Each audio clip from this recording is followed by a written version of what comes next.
ฮั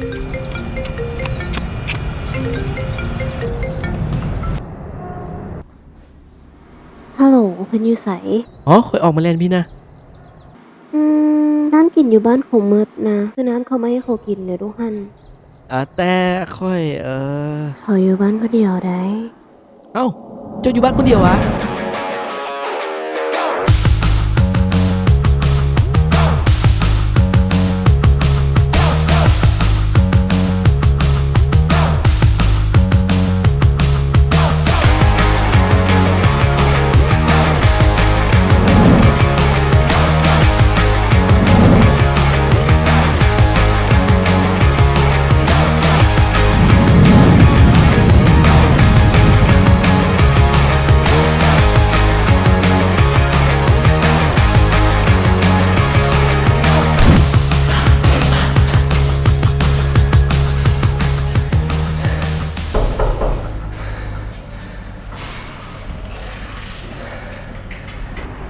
รอท่าเดินบ่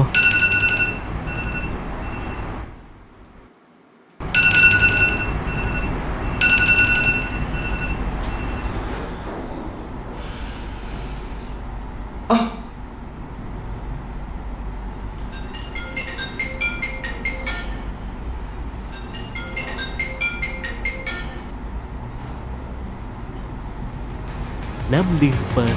ความแตกต่างที่เป็นนี้หาซื้อได้แล้วมื้อนี้ที่มินิบิ๊กซี่ทุกสาขา